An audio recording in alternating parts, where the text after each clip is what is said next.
right, hello everyone, and welcome to this special edition of Circle Time magazine. Yay. We are on location at Kindering in Bellevue, Washington today. We're going to talk to some experts about how to support children's behavior in the classroom and in childcare settings. Yeah, Kristen, you know what it's like when you've been doing all you can to support a child's behavior, right, and you just are trying to figure out what you can do. Right. You know something isn't quite right. You know you want to do more. You maybe think about it on your way to work in the car. You think about it before you go to bed. You're just really thinking, and you might not know what to do, right? Right, and sometimes knowing what to do next is the hardest part. So we are here to talk to our guests about this. That's right. Thank you all for being here with us today. Yeah, thank you. Will you all introduce yourselves? Enrica, do you want to start? Yeah, absolutely. Hi, my name is Enrica Hampton. I provide internal management for some of our early learning programs here at Kindering. And I'm also an early care and education consultant. And so a big part of my job as a consultant is going out to early care and education settings, such as child care and preschools, when there are questions and concerns being raised about a young child's behavior, as well as to provide resources and make referrals, just to name a few things that I do as part of my role. Just a little bit. Right. Right there. Great. And Sarah? Hi, I'm Sarah Foster, and I am the Early Intervention Senior Manager here in Bellevue. And so my job is to support the managers who are supporting the direct service providers who are actually in the home and in the child care working with children receiving early intervention. Excellent. Julie. Hi, I'm Julie Fisher. I'm a licensed clinical social worker, an infant mental health therapist, a supervisor, and a trainer, and I'm mostly engaged in a program called Cherish, which stands for Children Encouraged by Relationships in Secure Homes, and it's an infant mental health program specifically for children in the foster care system. And today I'm hoping to be able to bring a perspective of social emotional development, particularly in the context of relationships, regulation, and trauma. Perfect. Great. We're so happy you're all here.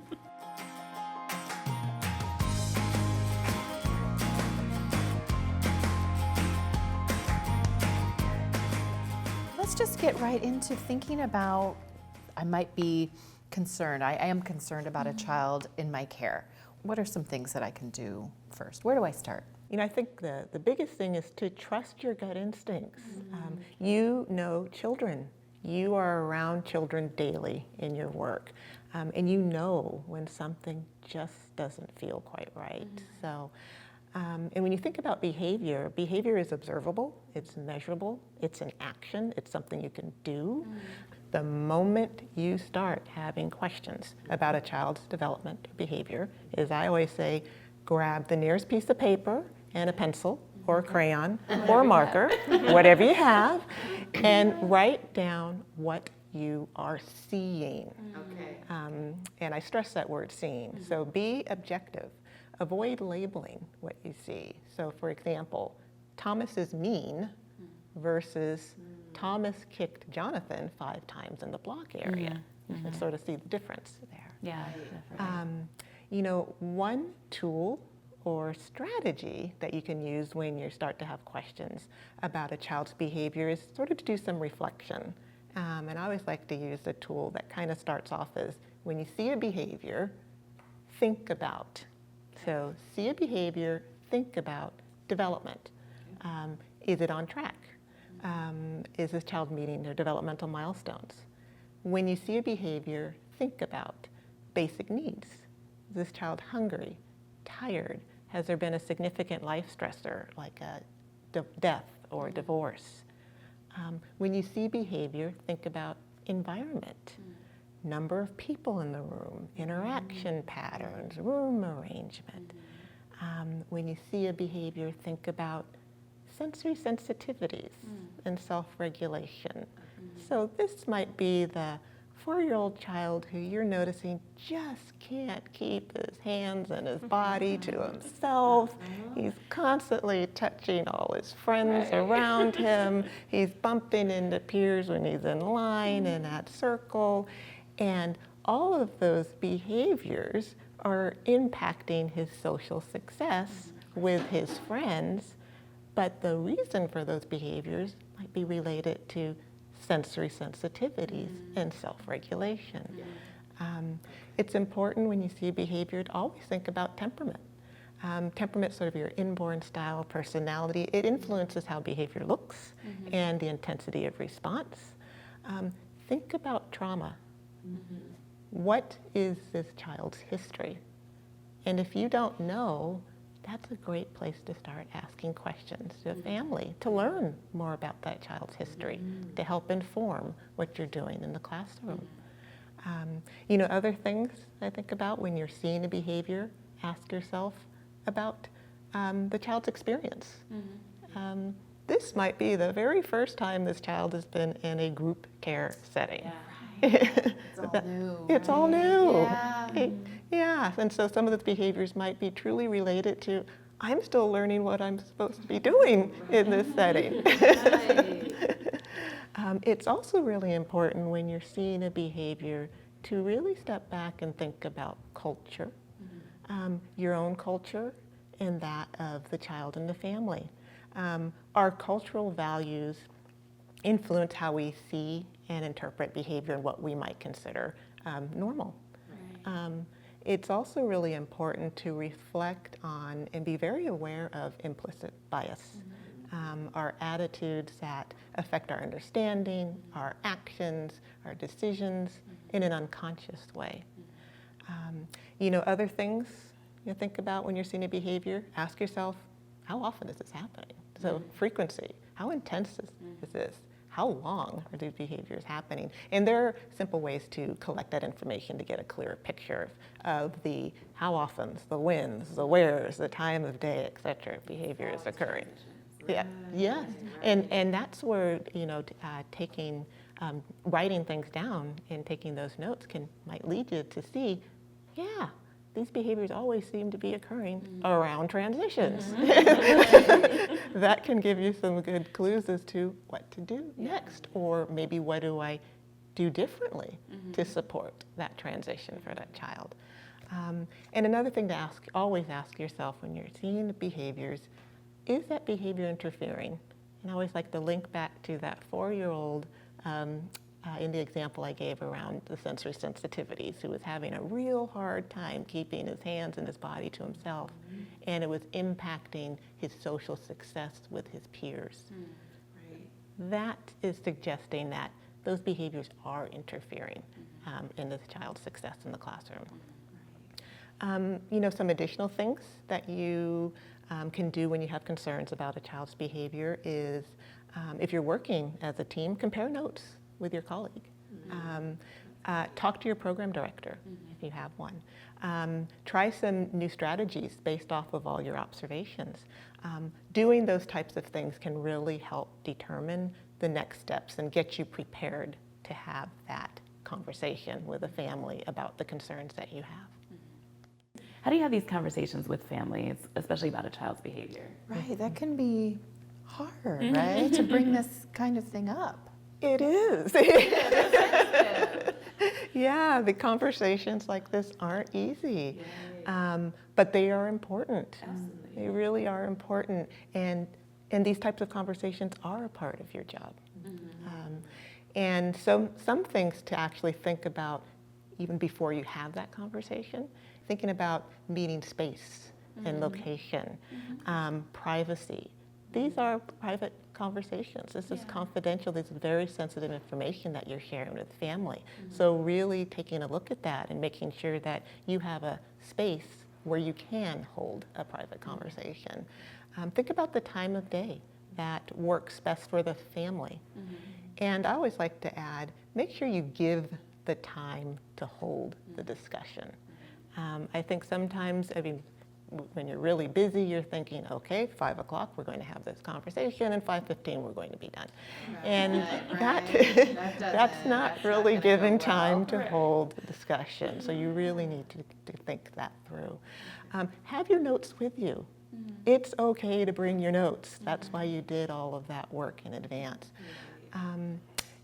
Another strategy to use is really try to use an approach that sparks a conversation as much as possible. So I'll give a really simple example. So you might start off by saying something like, Jonathan is such a delight to have in the classroom. He has got so much to say. You know, sometimes I have a hard time understanding everything that he is saying. And I notice his friends have a hard time understanding him too. What do you see at home? You've led with this child's strengths, and then you've moved into the areas that you're starting to have some question about. And in so doing, opening the door to have some back and forth conversation with the family. Right, and asking, what do you think? You know, what are you seeing at home? I like that, you know, giving them that chance. Right, absolutely. You know, make sure to describe the behaviors that you're seeing. So again, avoid labeling. You know, another thing to always be doing is ask if the pediatrician or healthcare provider has ever expressed concerns. That's important information.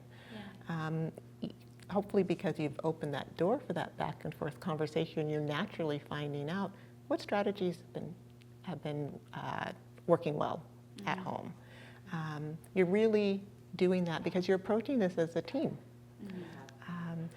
When you have concerns and you're thinking about recommending that a family take some additional steps, make sure you have those resources available to provide to the family during your meeting. And then in addition, always suggest that they talk to their pediatrician or their healthcare provider. So what if you have your observation, you have your meeting with the family, you're very prepared in what you're wanting to say, but what if there's some resistance on the family's part? You know, a family's maybe not ready to act on this right away. How do you handle that as a teacher, caregiver? This could also be a situation where a family wasn't quite prepared even or expecting to receive that type of information. But you know, sometimes a family is not comfortable seeking outside services, and that can happen for a variety of reasons. And it is a parent's right to elect not to move forward with your recommendations. They're absolute right. There are some things that you can do. You know, as a team, you can generate some additional strategies and maybe try those out for a period of time, and be very intentional about setting another time where you're getting back together as a team to reassess. You know, take a look at, okay, we've tried these strategies now. This amount of time has passed. What changes have we seen as a result of implementing these new strategies here in the classroom? And what are you seeing at home? If the concerns are still present, talk about those concerns. Let the family know that in order to best support their child, that you as the teacher really need some additional information to help. So sometimes making that slight shift in focus and putting it on yourself, saying, I need some additional help. I need support to best meet the needs of your child. That can make a big difference. That combined with time. So you took some additional time. You tried some strategies. Time has elapsed. And sometimes that combined with putting it on yourself too can make a difference. A family might be in a different readiness place because of that passage of time. Right, okay. The reality is this is hard. You know, this is a hard job. What you're doing is you're trying to encourage a family to take some steps that they maybe were not expecting to be taking. Right, no one's expecting that. You're sort of, we always like to say here at Kindering, you're sometimes sending a family on a journey, an unexpected journey. Yes. But just know, as a teacher, you have planted some very important seeds.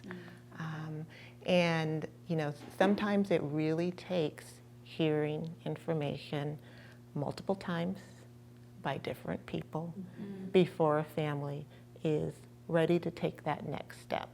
And I'm going to bring out this lion here for a moment. So this is Courage. Yeah, and this Kindering has a mascot, so the lion is our mascot. His name is Courage, and the reason we do have this lion as a mascot is because that is a huge step for a family to take. That's a courageous next step for a family to be taking to enter the doors of an early intervention agency or entering the doors of a school district because of concerns about their child's behavior and development. Right, right. Courage. Love it. Yeah.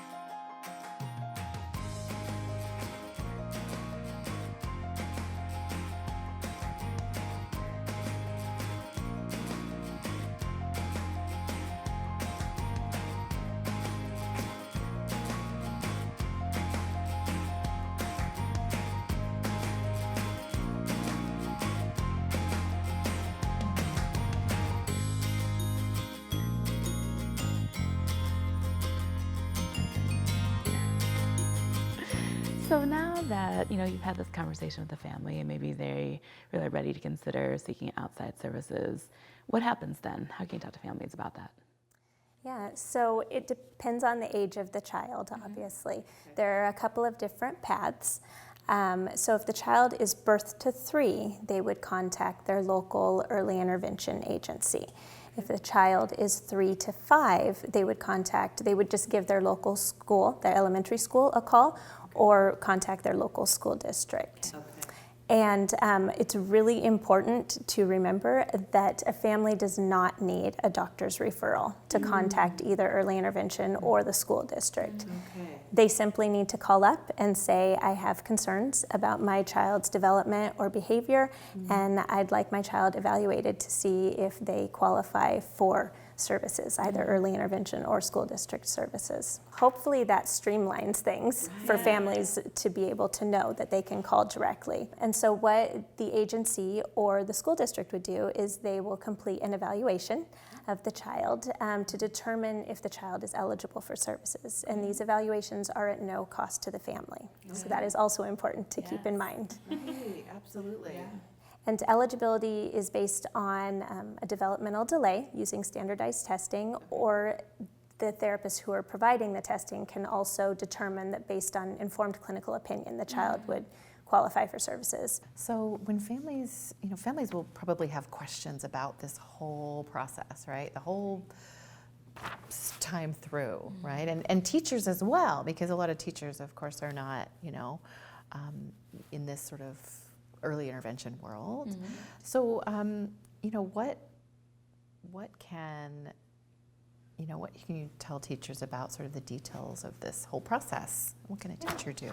So I can speak to early intervention since that's where I work. So once a child is found to be eligible, a family resources coordinator, or FRC, will work with the family to develop an individualized family service plan, or IFSP. And that will address a child's physical, cognitive, communication, social, emotional, and adaptive areas of development. And services on the IFSP can include, we have multiple services. There can be special instruction, family training and counseling and home visits, physical therapy, occupational therapy, speech therapy. It's also important to keep in mind that with early intervention, the services should occur in the child's natural environment. So in the home or in the child care, wherever the child is spending their time. The providers would go to that location and provide those services. As a child begins to get closer to age 3, they would move from early intervention to the school district, and the FRC helps them with that transition process. And they can help provide support either as they transition to a special education preschool, if that's necessary, or other community services. And also it's important to note that these services, because it's a federal program, these services are provided at hopefully a cost that the families can participate in or can afford. It sounds there's a lot of steps to the referral process. It takes a little bit of time for that to happen. But those behaviors those didn't stop just because the referral process is going on. Those things are still happening. So in the meantime, what can teachers and families be doing to support that behavior, even though services haven't quite started yet? The number one thing to think about as a provider is how are your needs getting met? So I reflect on your own needs, your self-care. We talk a lot in infant mental health about something called a parallel process. So you can't give what you're not getting. So in order to help regulate children in your classroom, you need to have your own amount of regulation. And that just doesn't happen because you want it to. It's actually a practice. You have to have time. Yeah, you have to have time to stop and think, how is this work affecting me? How am I affecting my classroom? What do I need that I'm not getting from my manager or director or whomever provides support to you? So it's the first most important thing you do. Take care of yourself. Because it's all about you. It is. It is. It's the oxygen mask thing. You have to take care of yourself first. Also reflect on any triggers that this child and this behavior might be eliciting in you. You know, is there something about that behavior that reminds you of another kid that you really struggled with, or something in your own background? And as Enrica mentioned, implicit bias, it's hard to come, because it's unconscious, you're not going to come to that probably on your own. You have to talk to someone else and reflect with someone else about, you know, something about this kid just gets my goat or something. And you don't necessarily get there until you have a chance to process and think about it. Okay, processing is huge in this. Yeah, yeah, and we don't have a lot of time for that. So you have to make time. Like this is not, nobody's going to say, now's your processing time. I'll take your classroom while you do some processing. It's not happening. No, it's not going to happen. Okay. So while you're waiting for services to start, and if it's early intervention or even school district, it's not too long, hopefully, but make a plan to support this child's needs. Relationships are key. So we talk about connecting before correcting. Does this child feel safe? Does he or she trust you? These are things to think about and how those might be affecting the behaviors. Consider the environment. Is it overstimulating? We talked about transitions a little bit. How are those being done? Is there a primary person that this child really connects with? And can you promote that relationship? And, you know, Miss Susie's going to be here in an hour. She's been asking how you're doing. You know, something to just kind of help with their sense of belonging. Basic needs, Enrica mentioned this too, is there enough food at home? Do they have a home? Are there community services to help this family that you could start engaging before the intervention starts? Sensory needs, you know, it's large muscle movement is really regulating. So is there more jumping that can happen in the classroom? Is there more swinging that can happen? Thinking about that, adding more of that into the child's day. Simply communicating. So when you're dysregulated, this is kids, this is us, this is anybody, you can't process big words or long sentences. Your brain's not working like that. So you consider using pictures, employing singing or music. You know, I'm sure the Barney cleanup song, like things like that are easier than talking to kids in big sentences. And then have some tools in your back pocket. So there's a lot of mindfulness activities now for kids, things like breathing and yoga and progressive muscle relaxation. A lot of those are findable online or in books. There's also online the Circle of Security, which is a really great way of looking at attachment in kids. They have some videos for free online that are good for you to watch, maybe families, and show them to families. There are books. Dr. Daniel Siegel is someone I recommend. He has Parenting from the Inside Out, which is good for parents and for providers. What are some examples of services that might be available to a family? What could they expect? I'm going to have an obvious bias as an infant mental health therapist, but one service that can be accessed is infant mental health therapy.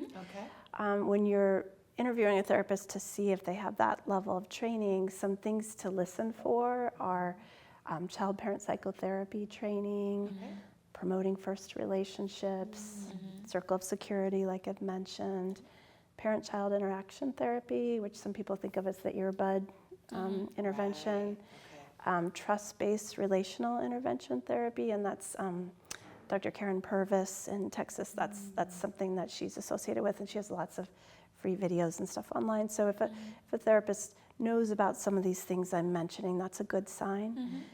Some early intervention centers offer infant mental health or social work services like Kindering, and some areas of the country, mental health agencies and early intervention are co-located. So that's a way to access that. And social work is one of the services that is part of early intervention. So play therapy is another option, best really for kids 3 and up. Occupational therapy or speech therapy, especially if the behavior, if there's a sense that it's regulation or sensory based, or if it's based on communication needs. So there's a lot of, with little kids, the different areas of development overlap so much. So different providers can provide intervention around behavioral concerns. If the family is involved in the child welfare system, there's something called family preservation services, and these are really intense. The state pays for them, and it comes in and kind of helps the family with how do you run a home? How do you balance a checkbook? How do you manage all there is to manage? And we know there's a lot to manage. For the children themselves, some things you might not think about, like yoga, martial arts, sports such as soccer, basketball. These are better for slightly 3 to 5 probably, but just a way to get their needs met, in addition to what's happening in the childcare setting. And then there's social skills groups. Often those are also better for kids closer to school age, but there's a variety of groups you can access. Often they target children who are perhaps on the autism spectrum. So, so those are some ideas of things. Yeah, that's a great list of. Yeah, and it's helpful to know, if you're going to have this conversation with families, you can give them some ideas of what those services might look like. Yeah. Right? Play groups sound really friendly. Yeah, And everybody can be there for that. Yeah, absolutely, absolutely. That's great. So as we wrap up here, what are some key messages you want folks to walk away with? Yes, I'd like to sort of leave 3 takeaways. So one being, children. So when something is not quite right. So trust those gut instincts. Another is using that reflective tool. When you see a behavior, think. That tool can really help guide your decision making and help to inform those next steps. And then finally, there are going to be times when a family will elect not to follow through on your recommendations. And just know that, one, that's a parent's right, but also that you have really planted some seeds to get that process started, because sometimes it just takes time for a family to be comfortable taking those next steps. Right. Okay. Good. Yeah, I also really appreciated the idea of giving enough time for the meeting. Coming with the approach that I'm trying to understand more about this and I need help to support your child. It takes some of the pressure off of it and I think helps form a stronger collaboration. Absolutely. That's great. What about you, Sarah? What are your takeaways? I would really like for people to know that early intervention services can be key to a child's development, and especially narrowing that gap as children are young and their brains are developing, and this is really the time to catch these kids and get them the support and services that they need.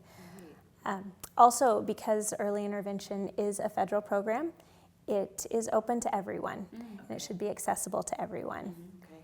And then finally, you do not need a referral to contact your local early intervention program or school district for support for your child. Right. If you have a concern, just Call. call it. Yes. Call up. Yes. Right. Okay. Okay. Good. It's amazing how many people don't know that. Yeah. Really, it's really, we need to get that word out there. I agree. I think that's great. So my takeaway is definitely self-care, which really should be called survival care, because it's not optional. And it's not selfish. Sometimes I think people hear self-care and they think, oh, that's selfish to think about me. I don't have time for that. Yeah, For but myself. actually you don't have time not to do it, because you can't do your job without having regulation, without having that chance to connect with yourself, reflect on what you're doing. It's amazing how little we put into that. So this is not going to be offered to you. You have to really plan for it on a daily basis. And ask yourself the questions: am I getting what I need to do this work? The support that I need? And if you're not, seek that out. Let your director know you need more. This is so important for your longevity, and we need you to stay. The kids need you to stay. So, do what you can to take care of yourself every day. All right. Well, thank you so much, all three of you, for being a part of our special edition to our Circle Time Magazine show. We so appreciate your expertise and so appreciate your information. Thank you so much. Thank you. Thank you. Emily, you're funny. Are you talking out of your nose again?